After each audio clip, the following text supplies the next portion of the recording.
मलाई मिठो पनि राम्रै छ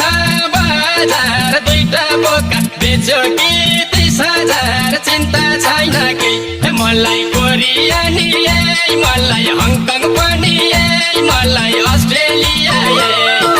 कोदो पिस्न जान्छु ड्याम्मै ढिँडो खान्छु मलाई मम्मा पनि मलाई पिज्जा पनि मलाई मिठो पनि मलाई मिठो पनि यो मिठो पनि मलाई